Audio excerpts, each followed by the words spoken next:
नमस्कार, मैं हूं संदीप चौधरी। रात के 9 बजने को हैं। आप देख रहे हैं नेशनल न्यूज सेंटर।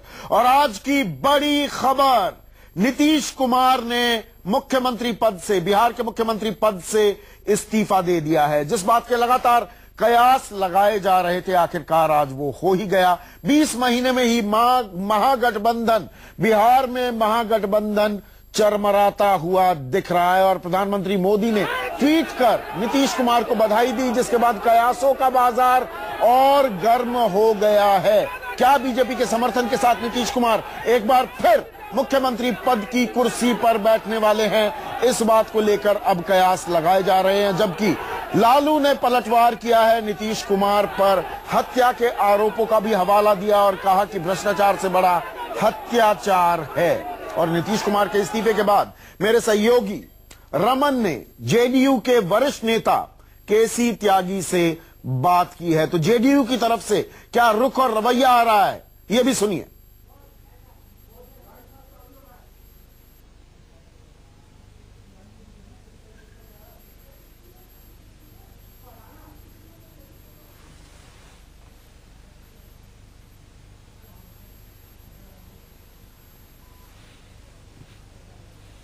और जेडीयू के युवा चेहरा अजय आलोक भी हमारे साथ जुड़े हुए हैं। केसी त्यागी से जो बात हुई है वो तो हम सुनवाएंगे ही, लेकिन अजय आलोक, इस्तीफा दे दिया है नीतीश कुमार ने, महागठबंधन टूट गया, क्या ये माना जाए अब?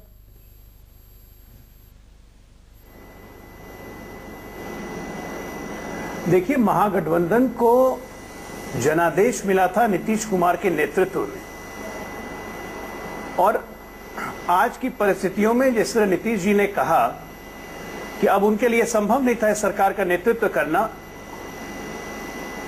जिस तरह से परिस्थितियां बिगड़ गई थी, जिस तरह के हालात बिहार में हो गए थे, जिस तरह का माहौल बन गया था, एक परसेप्शन बन गया था, तो नीतीश जी सा कोई भी व्यक्ति ऐसे माहौल में सरकार का नेतृत्व नहीं कर सकता। प्रसाद यादव ये कह रहे हैं 15 दिनों से कि आरजेडी, जेडीयू और कांग्रेस के विधायक मिलकर बैठे और नया नेता चुन लें।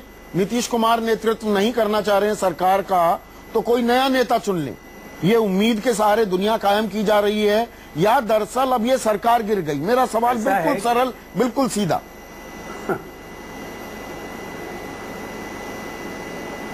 सरकार तो तुरंत गिर गई। आज की तारीख में ये सरकार गिर गई है। नीतीश कुमार केयर टेकर मुख्यमंत्री हैं, जैसा गवर्नर ने कहा है। ये सरकार आज की तारीख में एग्जिस्ट नहीं करती है। आप पहलू देखिए, नीतीश जी ने इस्तीफा दिया, गवर्नर ने स्वीकार कर लिया, सरकार तो सतत गिर गई। सरकार है कहां? नया नेता चुनने की कोई संभावना? महान कथनी होते हैं उनके। नहीं, उनकी कथनी पे मैं रिएक्ट नहीं करना चाहता। नया नेता चुना जा सकता है क्या? चुना तो जा सकता है ना? हम नया नेता कहां से चुनेंगे? सारे विधायक मिल जाएं, जेडीयू के विधायक, आरजेडी के, कांग्रेस के, तीनों दोनों के विधायक बैठे। मुंगेरी लाल के सपने देखने को कोई नहीं रोक सकता है आपको। आप देखिए, कौन मना कर सकता है? तो फिर बीजेपी के समर्थन के साथ सरकार बनेगी?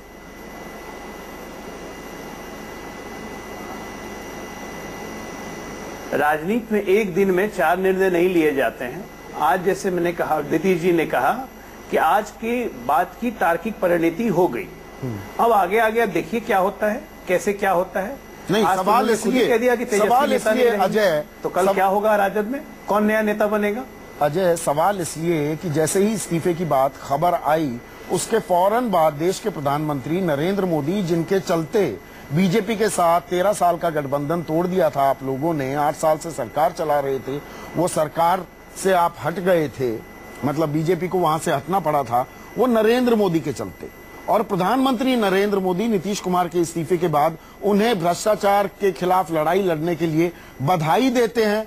संसदीय दल की बैठक होती है बीजेपी की, 3 सदस्यीय एक कमेटी बनाई जाती है कि भाई वो रिपोर्ट भेजेंगे। दिल्ली और पटना दोनों तरफ से बीजेपी के नेताओं का बयान आता है कि हम मध्यावधि चुनाव नहीं चाहते। तो 2+2 कर रहा हूं मैं, हालांकि राजनीति में 2+2 नहीं होता है। 2+2 तो ये कहता है कि बीजेपी के समर्थन से अब नीतीश कुमार आने वाले दिनों में सरकार बनाएंगे।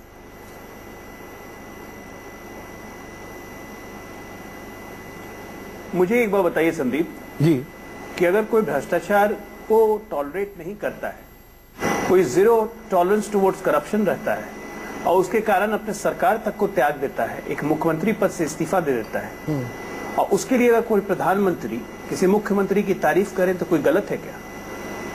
एक दूसरी बात, रही बात सरकार बनाने की, तो सरकार कैसे बनती है, क्या बनती है, नहीं बनती है, राजनीति में जो गणित है वो सुलझते हैं समय के साथ। तो आज बीजेपी से गुरेज नहीं है ना कि मुख्यमंत्री जी ने इस्तीफा दे दिया, ये सरकार बीजेपी से गुरेज नहीं है ना, वो केयर टेकर मुख्यमंत्री है। नीतीश कुमार जी इस्तीफा देने के बाद पत्रकार उनसे सवाल पूछ रहे थे बीजेपी से समर्थन आगे क्या? उन्होंने ना में जवाब नहीं दिया, उन्होंने ना में जवाब नहीं दिया। किससे? वही तो कह रहा। तो भाई तो जब उन्होंने ना में जवाब नहीं दिया तो आप मुझसे ना की उम्मीद क्यों कर रहे हैं? मैं तो ये कह रहा हूं कि राजनीति में परहेज और गुरेज देखा जाता है। आज के लिए इतना निर्णय काफी है, कल देखेंगे परिस्थितियां और राजनीतिक परिस्थितियां कैसी टर्न करती हैं, उसके हिसाब से बिहार के हित में जो होगा उस पर हम लोग हमेशा काम करेंगे। मेरे सहयोगी सुकेश रंजन, हमारे एडिटर इनपुट भी मेरे साथ जुड़ चुके हैं और जो ये घटनाक्रम अनफोल्ड कर रहा है इन्होंने काफी करीबी से देखा है। कुछ स्टोरीज भी जो इनकी हैं उन्होंने चिंता का सबब के रूप में वो पेश हुई थी लालू प्रसाद यादव के लिए भी और नीतीश कुमार के लिए भी। अब ये बड़ी खबर ये आ रही है कि नीतीश कुमार को समर्थन देगी बीजेपी, ये बड़ी खबर है। सुशील मोदी, 3 सदस्यीय कमेटी की अगुवाई करने वाले सुशील मोदी बिहार के कद्दावर नेता उप मुख्यमंत्री रह चुके हैं। उनका साफ कहना है कि नीतीश कुमार को समर्थन देगी बीजेपी। मेरे सहयोगी सुकेश रंजन मेरे साथ जुड़ चुके हैं, तो यानी कि वो 2+2 4 जो मैं कर रहा था वही बात सामने आती दिख रही है। सुकेश, बिल्कुल, तफसील से इसमें बाद में बात करेंगे। इस बयान के बाद देखिए एक ट्वीट आया है नीतीश कुमार का, वो भी बता दूं दर्शकों के लिए, ये जानना जरूरी है। उन्होंने ट्वीट किया है अब से थोड़ी देर पहले, 3 मिनट पहले, हमने जो निर्णय लिया उस पर माननीय प्रधानमंत्री नरेंद्र मोदी के ट्वीट के द्वारा दी गई प्रतिक्रिया के लिए उन्हें तहे दिल से धन्यवाद। तो ये रेसिप्रोकल जिसको कहते हैं वो होना हुआ कि पहले नरेंद्र मोदी ये ट्वीट करके कहते हैं कि भ्रष्टाचार की लड़ाई में हम साथ आएंगे और उसके बाद नीतीश कुमार उनको धन्यवाद देते हैं। इस बीच सुशील मोदी का एक मिनट सुकेश, बयान भी सुनवा देते हैं सुशील मोदी का। सुशील मोदी ने क्या कहा, शब्दशः बयान सुनिए उनका, आगे चर्चा हम जारी रखेंगे। सुनिए। बड़ी रैली कीजिए, विपक्षी एका में तो एक बड़ा रोड़ा आ गया है ना, ये बात मानेंगे आप? देखिए, मैं सबसे पहले ये कहूंगा कि यकीनन रोड़ा अटका है और आपने बिल्कुल सही कहा कि रोड़ा आ गया है, लेकिन जो विपक्ष की एकता है वो अभी 19 के लिए बात की जा रही है। मैं देख रहा हूँ सारे चैनल चला रहे हैं कि वो खत्म हो गया विपक्ष, तो अब रहा ही नहीं, नीतीश जी अलग हो गए तो अब जैसे इस पूरे देश के अंदर विपक्ष नाम की कोई चीज ही नहीं रही। जब तक वो हमारे साथ थे तो विपक्ष था, अभी भी हम तो उनको अपने साथ मानते हैं जब तक वो खुद ना कह दें। मैं तो अभी भी ये बात कहूंगा, लेकिन 1-2 बात मैं उसूली तौर पर जरा करना चाहता हूँ। अभी हमारे भाई आलोक जी बहुत ही अच्छे प्रवक्ता हैं जेडीयू के, मैं इस वक्त इसलिए जवाब दे रहा हूं कि उन्होंने एक बहुत अहम सवाल उठाया, वरना हमें तो सिर्फ इतना कहना है कि हम अभी भी पूरी उम्मीद है, हम पूरी कोशिश करेंगे कि विपक्ष की जो एकता है वो कायम रहे, गठबंधन कायम रहे। हम अभी भी कोशिश, गठबंधन तो गया, लेकिन उन्होंने एक बात कही कि सुन लीजिए मेरी बात। उन्होंने ये कहा कि जो गठबंधन का जो चेहरा थे वो नीतीश कुमार थे। मैं उनसे 200% इत्तेफाक करता हूं, इससे मैं बिल्कुल इनकार नहीं करता। लेकिन अगर गठबंधन के चेहरे पे सिर्फ नीतीश कुमार जी के नाम पर वोट मिलना होता तो आप अकेले लड़ते, शायद तब भी मेजोरिटी में आ जाते। लेकिन आपको सीटें कम आई, आरजेडी को ज्यादा आई, हमको उतनी सीटें आई जो पहले काफी अरसे से हमको नहीं आ रही थी। तो ये गठबंधन का असर था। अगर आप ये समझते हैं कि गठबंधन का चेहरा नीतीश कुमार जी थे, तो आप मुझे बताइए क्या गठबंधन के अंदर कहीं भारतीय जनता पार्टी फिट होती है? मैं तो नहीं समझता कि वो फिट होती है। अगर खुदा ना खास्ता, मैं अभी भी खुदा ना खास्ता कह रहा हूँ, बीजेपी के जिस तरह से बयान आए इससे साफ जाहिर होता है क्या चल रहा है। और लगातार, यानी जिस वक्त से नीतीश जी का इस्तीफा आया है, हर 5-10 मिनट के बाद बीजेपी की तरफ से खबर आई है। दिल्ली के अंदर घटना मतलब बैठ जाता है पार्लियामेंट्री बोर्ड, उसके बाद अचानक एक दिल्ली से एक बयान आता है कि हम नीतीश जी को जो है सपोर्ट करने के लिए तैयार हैं। फिर इधर सुशील मोदी जी बोलना शुरू करते हैं। सब चीज लगता है जैसे उन लोगों ने पहले से प्लान किया हुआ था। और अभी आपने देखा, पहले कहा कि हम उनको सपोर्ट देने के लिए तैयार हैं, अब आप देखिए कह रहे हैं कि हम सरकार में शामिल भी होंगे। तो अब ये बड़ी अहम बातें हैं, इसको बिहार भी देख रहा है, देश भी देख रहा है। बिल्कुल, कोई टिप्पणी नहीं करूंगा। मुझे ये बताइए, ये बिल्कुल सीमलेस हो रहा है, ये सीमलेस हो रहा है कि कहीं भी कहीं कोई ब्रेक नहीं, कोई अब्रप्ट कट नहीं, कोई जर्क नहीं, और हम टीवी की भाषा में कहें कहीं कोई ब्लैक नहीं आ रहा, सब कुछ सीमलेस। मानो सब कुछ पहले से ही है कि ये तैयार था। इस पर आपकी टिप्पणी के साथ बड़ा सवाल जो मैं आपसे पूछना चाहूंगा, जो मैं अजय आलोक से पूछ रहा था, कि ये जो जनादेश था, ये जनादेश महागठबंधन के लिए था। अब 1/3 कार्यकाल के बाद ही बीच मझधार में जो ये नैया बदली जा रही है, सरकार की शक्लो सूरत बदली जा रही है, क्या ये जनादेश का अपमान नहीं है? पहले सवाल का जवाब दे दूं कि आपने सीमलेस कहा, मैं तो कह रहा हूं कि ये सीमलेस के साथ साथ बड़ा स्ट्रक्चर्ड भी है। इतनी जल्दी, अभी अजय लोग कह रहे थे कि राजनीति में एक दिन में एक ही फैसला होता है। राजनीति में एक दिन में एक फैसला तो नहीं सारी हुआ। गोटियां सेट हो गई। राजनीति में एक दिन में एक फैसला नहीं हुआ। हाँ। उन्होंने इस्तीफा दिया, बीजेपी की तरफ से नरेंद्र मोदी ने ट्वीट करके बधाई दी, उसको रेसिप्रोकेट किया नीतीश कुमार ने। अमित शाह ने सुशील मोदी से बात कर ली, एक कमेटी बन गई, कमेटी को अभी तय करना था, लेकिन इस बीच बयान आया कि हम समर्थन देंगे, और फिर एक बयान आया कि हम सरकार में शामिल होंगे, एनडीए की बैठक होगी, उसमें हम उनको नेता चुनेंगे। ये इतनी जल्दी नहीं हो सकता। और चुनाव नहीं लड़ेंगे।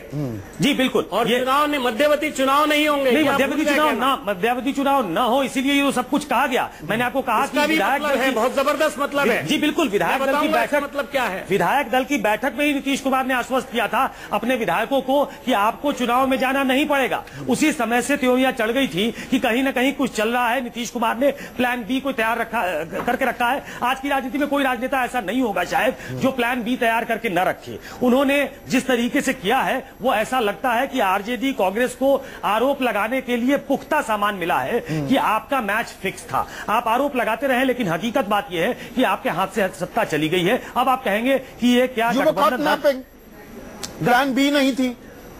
हेलो, मैं ये कह रहा हूं, कांग्रेस की बात हो, आरजेडी की बात हो, दे वर कॉट नैपिंग, इनके पास प्लान बी नहीं थी। बिल्कुल नहीं, प्लान बी ये इसके लिए तैयार नहीं थे। जिस फास्ट रैपिड रेस के साथ ये हुआ है, मेरे ख्याल से इसको मैच करने का आरजेडी और कांग्रेस के पास कोई रास्ता नहीं था। हम बताएंगे कि अभी थोड़ी देर में आपको ये भी बताएंगे कि कैसे कांग्रेस जो है वो दे वर कॉट अनअवेयर्स, उनको मालूम नहीं था। आखिरी मोमेंट पे उनको बताया गया कि वो इस्तीफा देने जा रहे हैं। नीतीश कुमार ने ये फोन करके बताया था।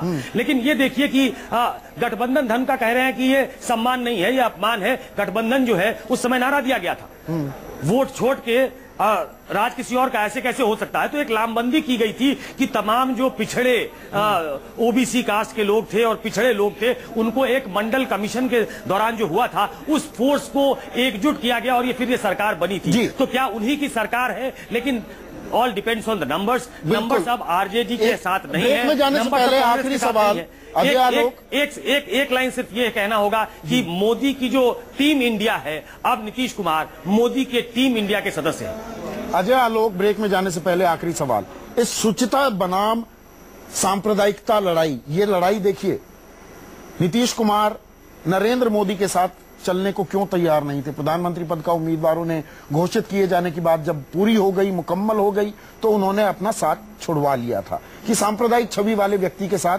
मैं साथ खड़ा होता नहीं दिखूंगा। तो आज शुचिता के नाम पर फिर से सांप्रदायिकता का दाग लगने का रिस्क ले रहे हैं क्या नीतीश कुमार? अजय आलोक, छोटा सा जवाब। बड़े संक्षिप्त शब्दों में आपको जवाब दूंगा इसका।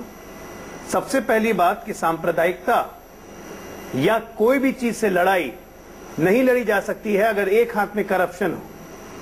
तो ये लड़ाई तो उसी वक्त आप हार जाते हैं जब आप एक हाथ में करप्शन हो। मीम अफजल साहब बोल रहे थे कि बिल्कुल नीतीश जी अकेले लड़ लेते, मेजोरिटी आ जाती। मैं बस ये कहना चाहूंगा कि इस महागठबंधन को क्रेडिबिलिटी इसलिए मिली क्योंकि इसके लीडरशिप के चेहरा में नीतीश कुमार थे, जिनको बिहार की जनता में भरोसा था। ठीक है, एक सोशल फैब्रिक तैयार होता है। तीसरी बात जो आपने नरेंद्र मोदी की बात कही, ये सही बात है कि 2013 में हम बीजेपी से नरेंद्र मोदी जी के नाम पे अलग हो गए थे, क्योंकि 2002 की बातें हमें हॉन्ट करती थी। लेकिन पिछले 3 वर्षों में यह भी सच्चाई है कि नरेंद्र मोदी के बहुत सारे कदमों का हमने खुले तौर पर समर्थन किया, जैसे सर्जिकल स्ट्राइक थी, जिसमें डिमोनेटाइजेशन था, और ऐसे तमाम मुद्दों पे, जिसमें बेनामी संपत्ति, तो नीतीश कुमार जी ने खुद ही कहा कि प्रधानमंत्री जी अब बेनामी संपत्ति पे कार्रवाई कीजिए।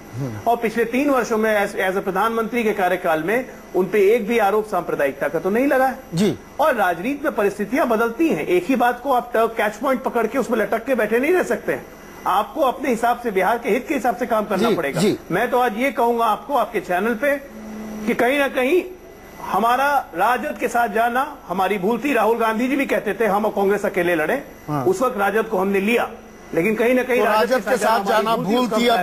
अब जेडीयू ये बात मानने को भी तैयार और एक तरह से पुराने अपने गठबंधन में घर वापसी हो रही है। नीतीश कुमार अब जैसा कि सुकेश कह रहे थे, टीम इंडिया जो नरेंद्र मोदी, प्रधानमंत्री मोदी टीम इंडिया बना रहे हैं, उसके नए एंट्रेंट नीतीश कुमार हो गए हैं। एक छोटा सा ब्रेक लेंगे, ब्रेक के बाद भी खबरों का सिलसिला जारी रहेगा।